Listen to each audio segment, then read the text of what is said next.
Boa noite. Deixa eu ajustar aqui, fazer a gravação do áudio.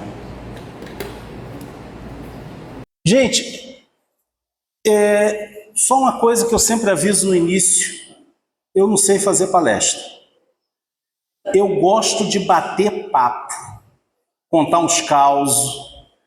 E então isso significa que a qualquer momento vocês podem me interromper, tá? Para falar alguma coisa, fazer uma observação, fazer uma pergunta. Até porque o tema que a gente não é que ele conseguiu a fonte, rapaz. Esse rapaz é bom demais, né? O tema que a gente está trazendo é um pouco fora da caixinha, né? Ideias espíritas em Star Trek, onde nenhum médium jamais esteve.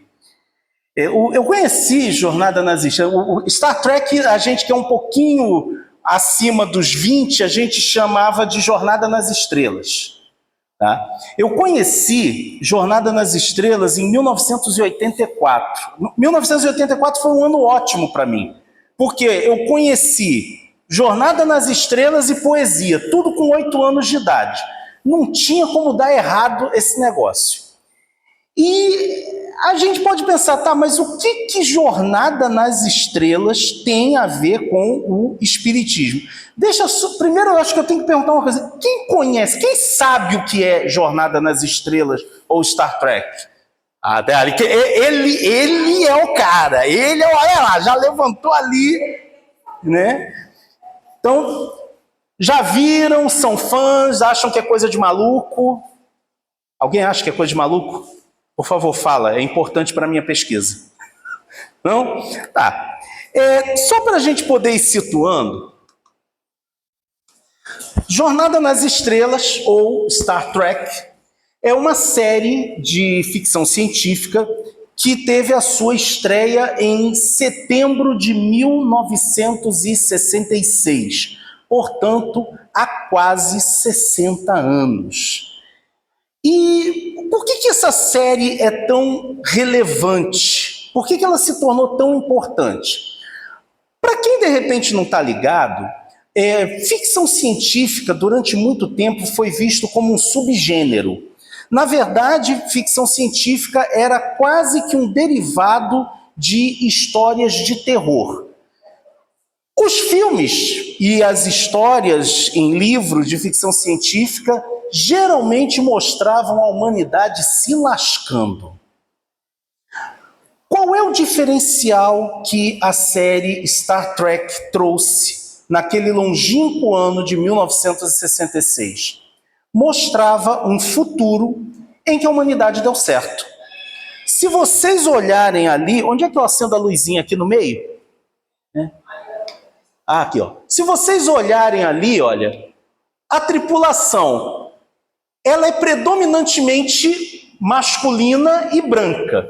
Afinal de contas, estamos nos anos 60, num programa de TV dos Estados Unidos. Não dava para ser muito diferente. Mas eu gostaria de chamar a atenção para o seguinte: o capitão da nave era um ator canadense. Nunca ficou muito claro qual era a nacionalidade do seu personagem, mas a gente acredita que ele era canadense. O primeiro oficial da nave era um mestiço. Ele era filho de uma humana com um alienígena do planeta Vulcano. O engenheiro da nave era um escocês. O navegador era um russo. Estamos em 66, período da Guerra Fria, e nós temos um russo na ponte de comando da nave. O outro navegador era um japonês. O médico e a enfermeira eram presumivelmente estadunidenses, e nós temos uma africana no comando das comunicações. E, gente, isso é importantíssimo para o padrão da época, porque, em se tratando de hierarquia militar, o posto de comunicações era um dos mais importantes. Nos porta-aviões, o posto de comunicações é mais protegido que a ponte de comando, porque tudo passa pelas comunicações, né?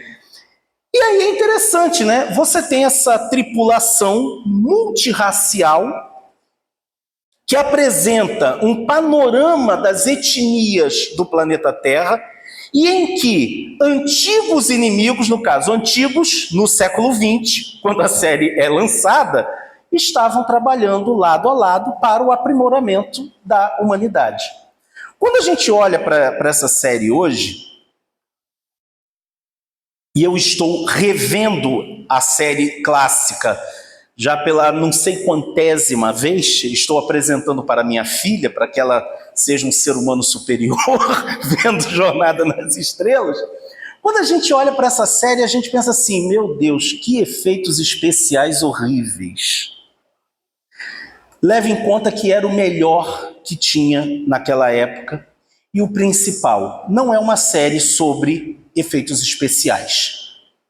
O grande diferencial da série eram os seus roteiros, que eram incríveis. Tratavam de temas como paz universal, preconceito racial, corrida armamentista, tudo isso disfarçado de um show de ficção científica.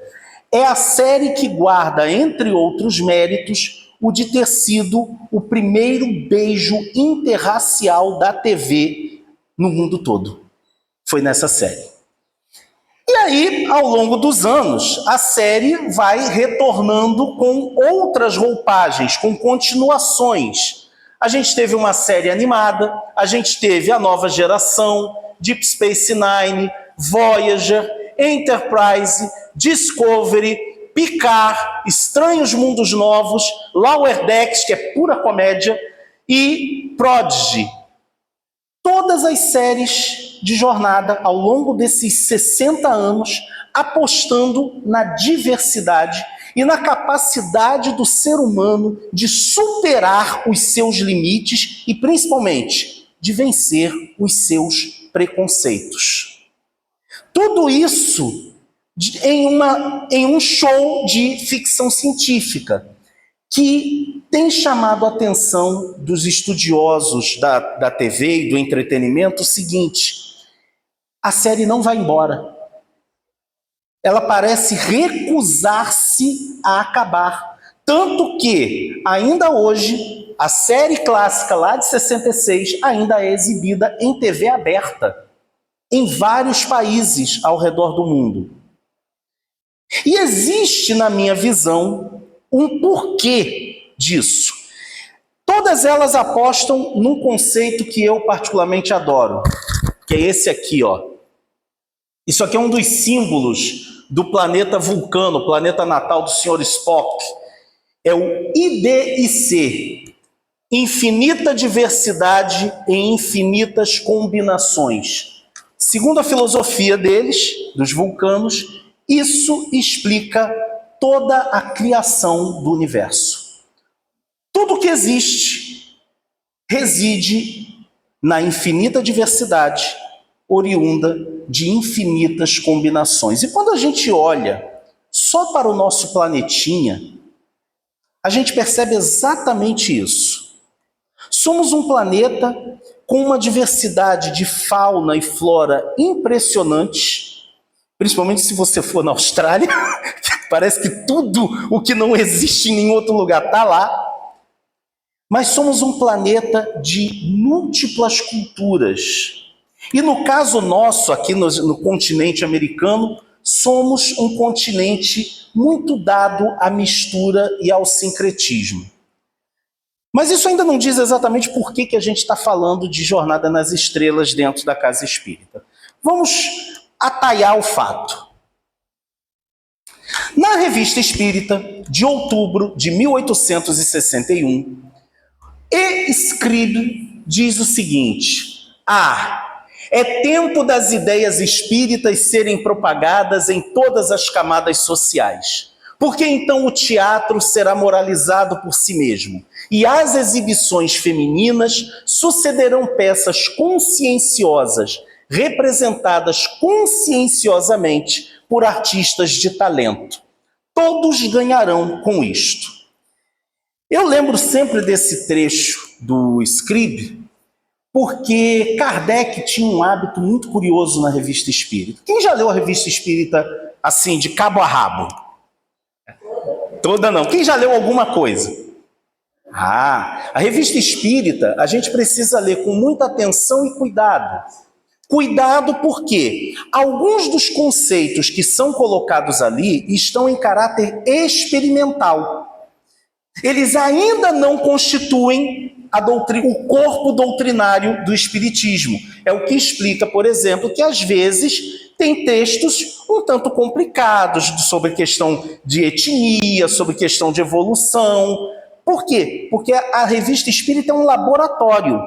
Aquilo que se mostrava perene, aquilo que se mostrava efetivamente lógico, ia para as obras que hoje formam a codificação. Mas a gente tem que ler a Revista Espírita também com muita atenção, porque ele tem umas coisas ótimas. Uma das coisas que Kardec fazia era pegar peças teatrais, romances, poemas da sua época e analisá-los sob a ótica do Espiritismo. Quando ele faz isso, ele está antecipando uma frase do patrono aqui da casa, uma frase de Leopoldo Machado, que dizia que o Espiritismo tem capacidade de tratar de tudo, que todas as coisas cabem na ótica do Espiritismo.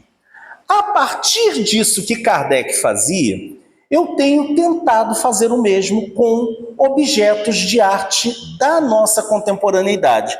Então eu já andei falando sobre o que Kardec diria sobre o filme Batman vs Superman, o que o Doutor Estranho tem a ver com doutrina espírita. E agora eu cheguei nesse onde nenhum médium jamais esteve. História em quadrinho, então, gente, tem coisa pra caramba sobre espiritismo. E por quê?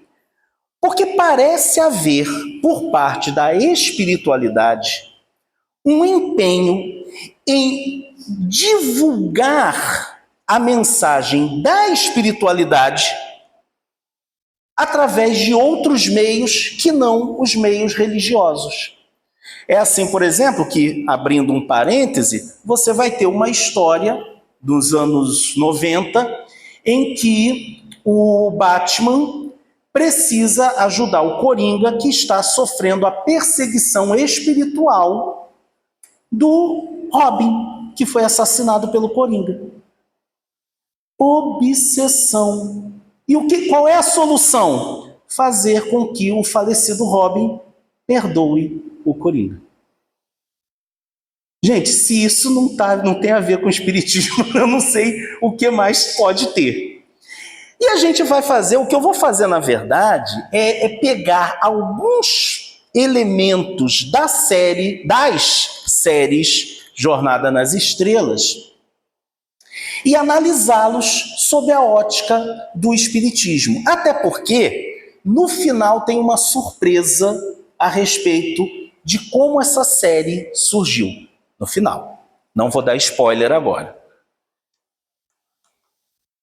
Esse aqui é o criador da série, Gene Roddenberry, também conhecido como o Grande Pássaro da Galáxia, aquele que escreveu essas palavras, que acho que quem viu a série aí já deve lembrar. O espaço, a fronteira final. Estas são as viagens da nave estelar Enterprise em sua missão de 5 anos para a exploração de novos mundos, para pesquisar novas vidas, novas civilizações, audaciosamente indo onde nenhum homem jamais esteve. Se a gente pegar os textos espíritas, tantos de Kardec quanto aqueles que nós encontramos nas obras subsidiárias, uma coisa é sempre colocada, que a humanidade está em constante evolução. E se ela está em constante evolução, ela está constantemente indo onde nenhum homem jamais esteve. Como é que a série mostrou isso? Vamos lá. Eu vou começar com esse episódio aqui. Tá? É um episódio chamado Um Lobo entre Cordeiros. História do episódio.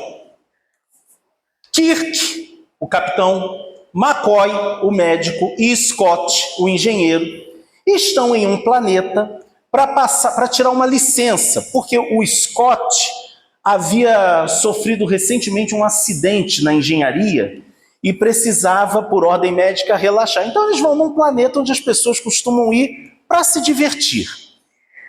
Acontece que o acidente que o Scott sofreu foi provocado pela imprudência de uma moça que trabalhava junto com ele na engenharia. Num dado momento, Scott vê lá uma mulher muito bonita lá no lugar onde eles estão, chama ela para eles darem uma volta. Kirk e McCoy ouvem um grito e encontram a moça morta e Scott com a faca na mão. Com uma faca que ele não tinha. Ele estava com uma faca na mão. Bom, acontece que Scott não se lembra do que aconteceu. Ele não faz ideia do que pode ter acontecido. Começam a achar que psicologicamente Scott desenvolveu um ódio pelas mulheres. Ok. Colocam ele no detector de mentiras.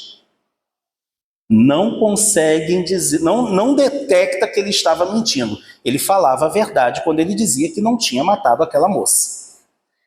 Só que aí também tem uma coisa, talvez ele falasse aquilo que ele acreditava ser verdade. Então eles resolvem recorrer a um recurso do planeta. O que isso parece, gente? Pode falar, fala alto. Um monte de gente em volta de uma mesa, de mão dada. Gente, mesa mediúnica, né? É exatamente o que eles fazem. Eles fazem exatamente isso. Uma mesa mediúnica, onde uma médium tenta trazer à tona a memória adormecida de Scott. Sabe o que eles descobrem? Resumo, não tem spoiler, né? O negócio já tem quase 50 anos, não tem spoiler, né? Eles descobrem que não foi realmente Scott quem matou a moça. Aliás, a médium também morre logo depois da reunião, porque as luzes se apagam e ela acaba aparecendo morta e o Scott ao lado dela. Não foi o Scott. Mas isso aí era feito. Sim, era um hábito do planeta. Ela é uma sacerdotisa que, palavras de Kirk, fala com os mortos e com os ancestrais. Olha que barato isso, gente. Simplesmente eles descobrem que havia uma entidade sem corpo, eles não falam desencarnada, eles não falam espiritual, eles falam uma entidade incorpórea que se apossava de Scott para cometer crimes. E essa entidade, quando se manifesta pela médium, fala 4 nomes. Um deles, Jack, o Estripador. Então eles descobrem. E os outros 3 nomes eram nomes de assassinos em vários planetas ao longo de séculos. Então o que eles descobrem? Eles descobrem que havia uma entidade incorpórea que se comprazia em provocar o medo das mulheres. Aí a gente vai lá no livro dos médiuns. Vou ficar aqui meio de lado aqui. A subjugação é uma constrição que paralisa a vontade daquele que a sofre e o faz agir a seu malgrado. Numa palavra, o paciente fica sob um verdadeiro jugo. A subjugação pode ser moral ou corporal. No primeiro caso, o subjugado é constrangido a tomar resoluções muitas vezes absurdas e comprometedoras, que por uma espécie de ilusão ele julga sensatas. É um tipo de fascinação. O espírito de Jack o Estripador levava Scott a cometer crimes a seu malgrado. E olha que barato isso daqui, gente. Eu disse para vocês que a entidade que se apossava de Scott sentia prazer em ver o medo das pessoas. As causas da obsessão variam de acordo com o caráter do espírito. É às vezes uma vingança que este toma de um indivíduo de quem guarda queixas da sua vida presente ou do tempo de outra existência. E aí vem a explicação do episódio. Muitas vezes também não há mais do que o desejo de fazer mal.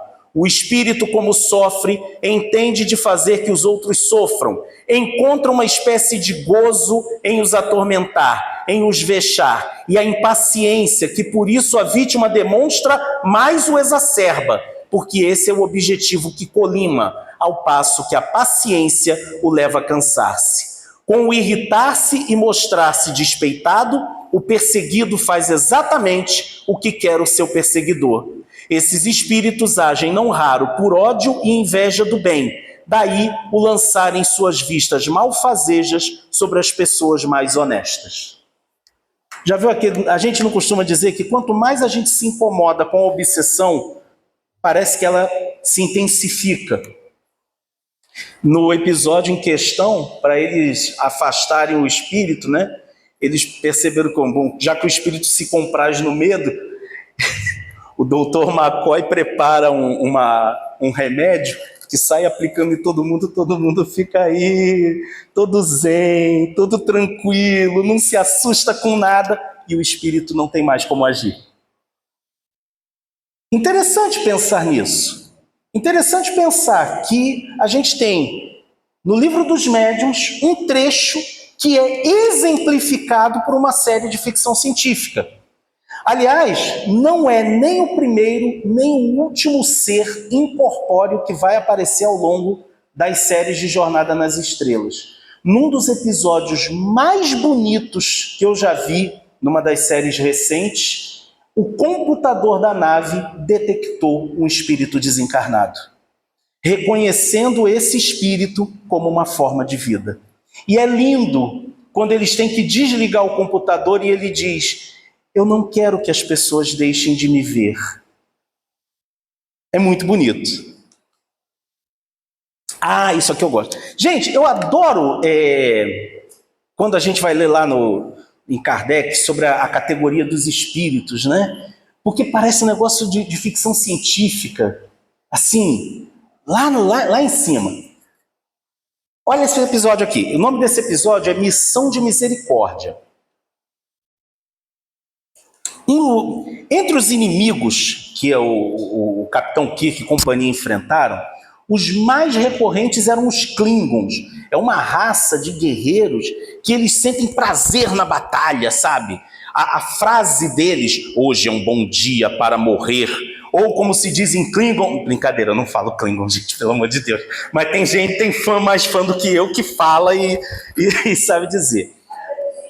Hein? Existe o dicionário. Aí eles descobrem que os Klingons estão de olho num planeta chamado Orgânia, que é um planeta que, segundo as sondas, é um planeta de uma civilização pré-industrial. O que eles resolvem fazer? Olha, se os Klingons chegarem ali, vai ser uma mortandade. A Federação e a frota existem para manter a paz na galáxia. Eles resolvem fazer o contato com esse povo.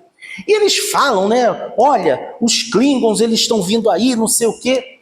E os líderes, primeiro, ninguém achou estranho quando eles se materializaram, porque eles não descem em navezinha na maioria das vezes. Eles se desmaterializam e rematerializam, né?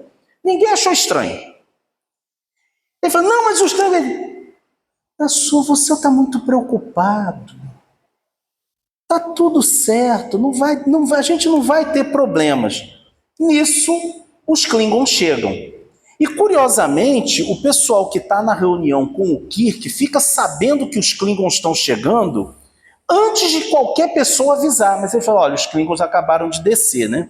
E aí eles colocam lá o Kirk disfarçado como um habitante local, para que ele não fosse capturado e torturado pelos Klingons. E aí aparece aqui o Kor. né? Um dos Klingons mais legais que existe, porque ele é muito figura, ele aparece em vários episódios. Kor chega lá e acaba tomando conta do planeta. E ele acha curioso o fato de que o Kirk, esse jovem James, não vive sorrindo que nem os outros habitantes. Então, olha, é você que vai ser o cara que vai ser o meu contato aqui. Acontece que o Kirk, o Spock, que estavam lá no planeta, eles resolvem sabotar o arsenal dos Klingons. Explodem lá um paiol e o que os Klingons fazem? Enquanto não entregarem quem fez isso, nós vamos matar 200 habitantes a cada hora. E aí, né, aquele negócio, como a gente diz hoje, né, o caldo entorna. O caldo entorna e começa uma briga entre os Klingons, o Kirk, aquela coisa, e os habitantes nem aí.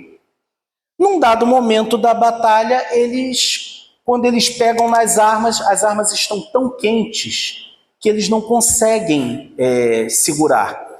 E isso acontece também nas naves. E é aí que a gente tem a surpresa do episódio. Os dois líderes de Orgânia voltam e dizem assim, olha, a gente geralmente tenta não se meter nos assuntos dos outros, mas vocês estão determinados a matar-se mutuamente. Então, nós resolvemos interferir. Mas interferir como? Eu estou aqui e eu estou no planeta de cada um de vocês. E é quando o Kirk fala, mas eles mataram 400 pessoas do seu povo. Ele, já tem milhares de anos que ninguém morre nesse planeta. E aí eles assumem a sua forma verdadeira. Ele diz, nós assumimos a nossa forma de milênios atrás para não ferir a sensibilidade de vocês. Agora, por favor, vão embora. Porque a simples presença de seres violentos nos faz mal. Categoria dos espíritos. E é interessante que tem um determinado momento, olha que barato, em que o Spock diz, eles estão onde nós estaremos em alguns milênios. Categoria dos espíritos, espíritos puros, evolução permanente. Não é, mais, assim como no item anterior, não é nem a primeira nem a única vez que isso é tratado ao longo da série. Várias vezes é falado sobre a evolução humana e de como a humanidade está fadada a um dia vencer as limitações da matéria. Tem até um detalhe curioso que eu devia ter colocado aqui, né? O problema de quem é trekker é que uma coisa puxa a outra. Tem um episódio que tem um camarada deles, um humano, que ele sofre um salto na evolução. Ele evolui em 24 horas o que a humanidade levaria milênios para evoluir em termos de domínio da mente. Ele se torna cruel. Por quê? Porque ele não teve a experiência evolutiva gradual. A natureza não dá saltos. Está lá também na doutrina. Mas vamos lá, vamos continuar. Alguém quer falar algo? Pelo amor de Deus. Gente, olha, jornada é ótima para fazer a gente chorar. Esse episódio é para chorar. É um episódio da nova geração, a terceira série de TV, né? Porque teve a série clássica, a série animada e a nova geração já nos anos 80. Olha o título, A Criança. A história é a seguinte. A Enterprise D, já é um século depois do Capitão Kirk, está passando num lugar quando a gente vê uma luzinha que entra na nave. Ninguém vê isso. Ninguém detecta. Ela passa indetectável pelos equipamentos. Essa luzinha começa a andar pela nave. e começa a acessar os bancos de dados da nave. E num dado momento, essa luzinha entra nessa moça, né? A conselheira Diana Troy. Troy é uma personagem que ela é a conselheira da nave, ela é psiquiatra, e ela é filha de um humano com uma betazoide. Os betazoides são um povo cuja característica é que eles são muito empáticos. Eles têm uma capacidade muito grande de ler emoções e pensamentos. E Diana acorda grávida. Em um período muito curto, Diana, de curto assim, horas, ela desenvolve a gravidez. E aí tem um detalhe muito interessante. Existe uma discussão imensa sobre o aborto. Que boa parte do episódio é tomada por uma discussão. Porque se ela está grávida de algo que ela sentiu que entrou na nave, eles começam a debater o aborto dessa criança que está para nascer. E num dado momento, ela diz uma frase que eu acho sensacional. Em que momento eu vou poder opinar? E ela resolve levar a gravidez adiante. Por quê? Porque ela sente que aquele ser não era mau. E aí nasce uma criança que num período de 12 horas atinge a idade da pré-adolescência. Só que começa a ter um problema na nave. Enquanto eles estão ali investigando o que foi, o que não foi, num dado momento a nave começa a ter vazamento de radiação que poderia ser letal para os ocupantes. O vazamento era provocado pela presença desse ser. E aí a gente tem aquele momento que deu um nó na garganta de todo mundo que estava vendo isso. E se vocês forem assistir, vocês vão chorar mesmo eu contando. Ele diz para ela: mãe, eu sou um viajante das estrelas. Eu viajo pelas galáxias há tanto tempo que eu não teria nem como lhe dizer. Eu encontrei a nave de vocês, é a primeira vez que eu vi essa espécie. E tendo lido os bancos de dados, eu vi muitas referências à prole. E eu quis entender esse vínculo entre uma mãe e um filho. Foi graças a você que eu entendi o conceito de amor. Em todas as minhas viagens pela galáxia, eu vi as maiores maravilhas que vocês podem imaginar. Eu estive em locais e em realidades com as quais os humanos sequer sonham. Mas nunca conheci algo tão poderoso quanto o que eu vivi com você nessas 12 horas. Obrigado. E ele desencarna nos seus braços, voltando a ser luz. E aí a gente vai lá na questão 132 do Livro dos Espíritos. Qual o objetivo da encarnação dos espíritos? Deus lhes impõe a encarnação com o fim de fazê-los chegar à perfeição. Para uns é expiação, para outros missão. Mas para alcançarem essa perfeição, têm que sofrer todas as vicissitudes da existência corporal. Nisso que está a expiação. Visa ainda outro fim a encarnação, o de pôr o espírito em condições de suportar a parte que lhe toca na obra da criação. Para executá-la, é que em cada mundo toma o espírito um instrumento em harmonia com a matéria essencial desse mundo. Por isso que ele nasce humanoide, a fim de aí cumprir, daquele ponto de vista, as ordens de Deus. É assim que, concorrendo para a obra geral, ele próprio se adianta. Ao aprender o que era o amor, esse espírito, a criança, se preparava para se tornar também um criador de vida, um criador de mundos. Um dos episódios mais tocantes desses quase 60 anos de aventura. Porque é um episódio sobre o amor. E por que nós encarnamos? Por que nós estamos na Terra ou no espaço? Ah, aí vem um negócio legal. Eu falei para vocês, né? Kirk versus os Klingons. Ao longo de décadas, nos episódios da série clássica, nos desenhos da série clássica, nos filmes para cinema, os Klingons sempre foram uma pedra no sapato da humanidade. Porque eles, pura e simplesmente, acham que eles têm o direito e o dever de conquistar o universo. Kirk foi o seu mais ferrenho inimigo. Só que tem um detalhe curioso. Na nova geração, a última série da qual a gente falou, tem um Klingon na nave. Olha que ciclo interessante. Kirk e os Klingons sempre duelaram.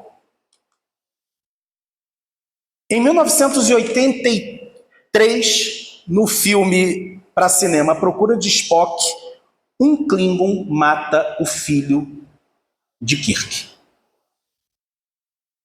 E aí a gente pensa assim, meu Deus, isso aí é um negócio... Deixou de ser uma briga de patentes, né, de deveres, e passa a ser algo mais sério. Se tornou algo pessoal. Tão pessoal que mais adiante, anos depois, o Império Klingon entra em decadência. Uma lua deles explode e eles resolvem fazer o que até então ninguém tinha pensado em fazer: pedir ajuda para a Federação. Porque viam que eles não tinham como se manter.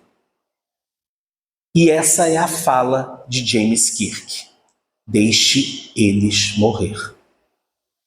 Olha, gente, cresci vendo as aventuras do Capitão Kirk. Vê-lo dizer isso foi um choque. Foi um choque tão grande que o próprio ator disse que teve dificuldade de gravar a cena. E a gente tem o tempo todo que lembrar que eles são atores. Eles não estão lá em cima, o que é uma pena, diga-se de passagem. Ele teve dificuldade de dizer essa fala. Mas ele acaba indo atuar como embaixador. Nesse processo, o embaixador Klingon é assassinado e o Kirk leva a culpa. No final das contas, a gente descobre que quem promoveu o assassinato foram membros do Império Klingon que fizeram um acordo com pessoas da Federação que não queriam a paz, que queriam manter o estado de beligerância. Oi?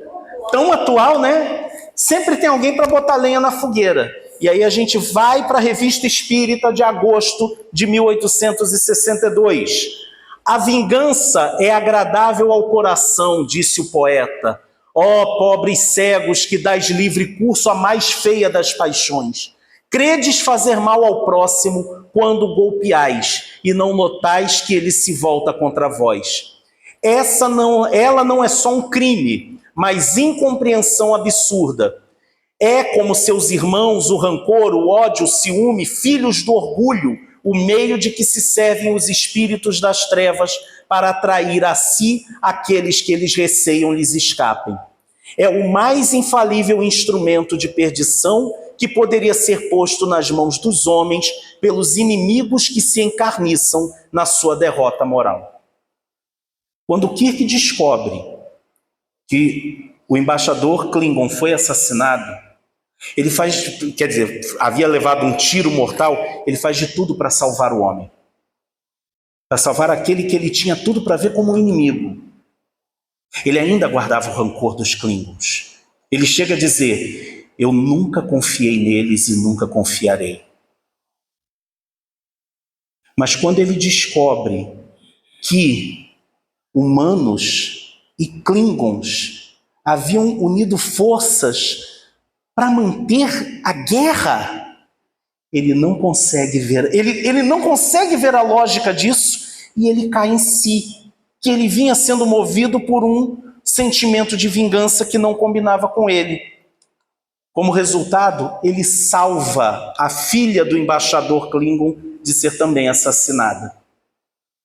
E ele diz: o seu pai chamava o futuro de terra desconhecida.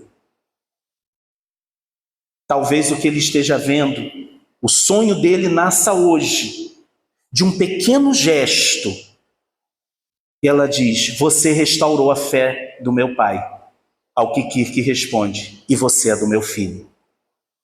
E aí a gente vai para o Evangelho segundo o Espiritismo. Perdoar aos inimigos é pedir perdão para si próprio. Perdoar aos amigos é dar-lhes uma prova de amizade. Perdoar as ofensas é mostrar-se melhor do que era. A jornada de Kirk, do rancor ao sentimento de vingança, e deste para o perdão, faz com que o personagem encerre um ciclo. Não é à toa que foi o último filme para cinema com a velha tripulação. E não é à toa que eu chorei horrores no final desse filme. É claro, eu me emocionei muito ao ver isso. Fecha-se um ciclo, encerra-se um ciclo de violência. Então a gente tem um filme para televisão com personagens oriundos de uma série de ficção científica ensinando para os espectadores a necessidade do perdão, de saber superar as ofensas. E aí a gente chega nisso que a gente diz que é um sonho, né? O sonho da Federação Unida dos Planetas. Num episódio de Discovery, uma das séries mais recentes, tem um personagem que ele está abandonado numa base muito distante, porque aparentemente a federação acabou, né? Teve lá todo um problema que, se eu for contar, leva muito tempo. Esse personagem, ele está incomunicável. Todos os dias, ele levanta cedo, veste o uniforme, pega a bandeira da federação, bota em cima da mesa, senta-se naquela mesa de trabalho e espera. Ele está esperando há 40 anos. Por quê? Ele diz: eu não sou o dono desse cargo. Esse cargo era do meu pai. Quando aconteceu o que houve, que a federação perdeu o contato com a gente, meu pai continuou fazendo isso. E ele me falava do sonho da federação, de unir a humanidade em todos os planetas num só pensamento. E eu acredito nesse sonho. Quando no final do episódio chega uma nave da federação, ele pega a bandeira e entrega para a capitã. Eu não posso desfraldar a bandeira, porque eu não sou oficial da federação.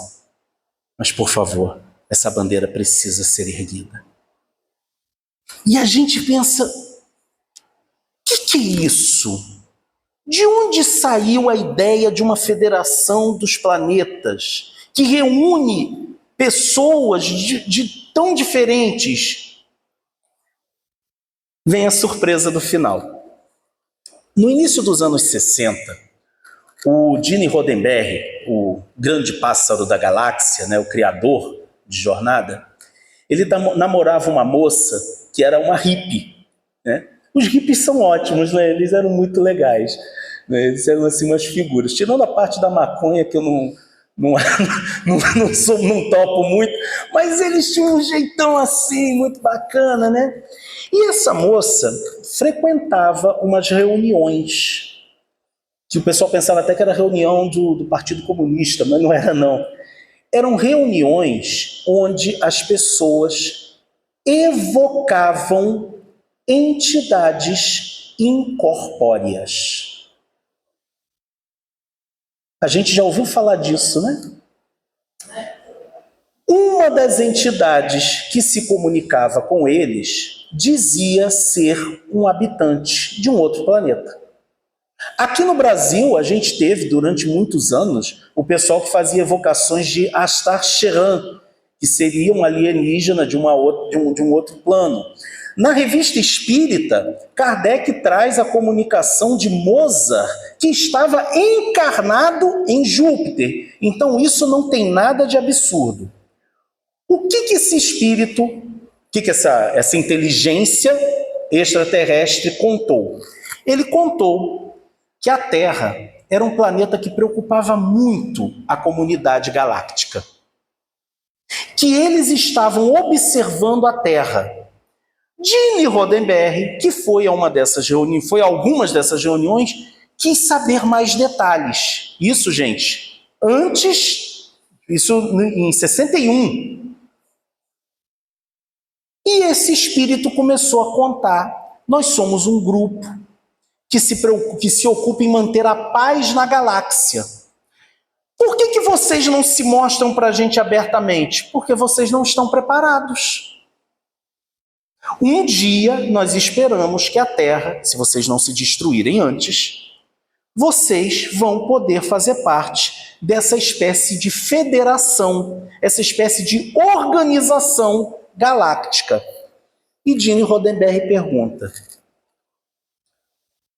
eu posso usar alguns desses conceitos para criar uma série de televisão para tentar ajudar as pessoas a ver esse futuro possível?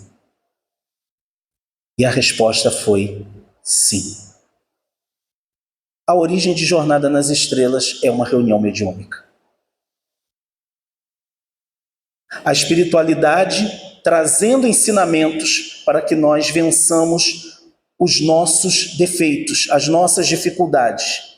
E é por isso que Jornada nas Estrelas se recusa a ir embora. Porque ela faz parte de um plano maior do que a gente imagina. E aí, eu digo para vocês, é nesse futuro que eu penso que a gente deve tentar viver.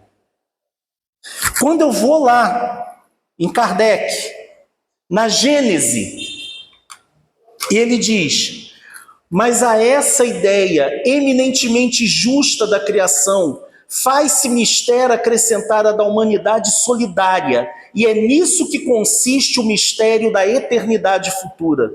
Uma mesma família humana foi criada na universalidade dos mundos, e os laços de uma fraternidade que ainda não sabeis apreciar foram postos a estes mundos. Se os astros que se harmonizam em seus vastos sistemas são habitados por inteligências, não o são por seres desconhecidos uns dos outros, mas ao contrário, por seres que trazem marcado na fronte o mesmo destino, que se hão de encontrar temporariamente segundo suas funções de vida e encontrar de novo segundo suas mútuas simpatias. É a grande família dos espíritos que povoam as terras celestes. É a grande irradiação do Espírito Divino que abrange a extensão dos céus e que permanece como motivo primitivo e final da perfeição espiritual. Existe um sonho chamado Federação dos Planetas Unidos. Muitas pessoas que são fãs de Jornada nas Estrelas relatam como essa série é importante. E eu posso dizer isso para vocês, também é para mim. Eu tenho sido fã dessa série desde que eu vi o primeiro filme para cinema. E eu sempre me encanto na maneira como há um chamamento para que a gente vença as nossas dificuldades, os nossos preconceitos, as nossas rixas patrioteiras. Porque uma coisa que a gente sempre pensa é o seguinte: se um dia aparecer uma raça alienígena que queira brigar com a gente, eles não vão invadir o Brasil, nem os Estados Unidos, nem qualquer outro país. Eles vão invadir o terceiro planeta do sistema. Então a série incentiva a gente a vencer as nossas diferenças. Por quê? Não para que elas deixem de existir, mas é porque são essas diferenças que fazem de nós o que nós somos, uma grande família universal. Então eu acredito nisso, eu acredito que a gente pode, em algum momento, vencer os nossos preconceitos. Na comunidade tracker, é visto como aberração quando alguém faz alguma fala homofóbica, ou misógina, ou racista. Essas pessoas, nós costumamos dizer, você não entendeu, você não faz parte da gente. Elas são convidadas, gente, é sério, elas são convidadas a se retirar dos grupos. Porque, não, isso não cabe. Um tracker com preconceito racial, machista, não. Isso não cabe. De uma certa forma, isso não deveria caber para ninguém que fosse minimamente cristão, ou minimamente humano, minimamente ético. Então, quando os espíritos trazem para a gente, independente de segmentos religiosos, essas ideias, eles estão trazendo para que toda a humanidade comece a pensar o que nós podemos fazer. Porque se na série clássica você podia ter um russo no leme da nave, por que hoje a gente não consegue, às vezes, se entender com o vizinho que tem uma visão, que acredita num espectro político diferente do nosso? Que besteira. Que bobagem. E aí é interessante que eu lembro muito, para a gente poder finalizando, né? Eu lembro da fala de uma personagem num episódio chamado Cidade à Beira da Eternidade, que ela diz o seguinte, e eu acho que isso resume muito o que Star Trek tem tentado dizer para a gente ao longo de quase 60 anos. Os dias e os anos que estão por vir valerão a pena ser vividos, porque os homens que forem ao espaço conseguirão enxergar os milhões de famintos na Terra e curar suas doenças. Eu creio nisso porque os dias e os anos que estão por vir valerão a pena ser vividos. Normalmente eu terminaria uma fala numa casa espírita dizendo que a paz esteja com todos. Mas eu termino dizendo a vocês, vida longa e próspera, paz e vida longa. Obrigado, gente.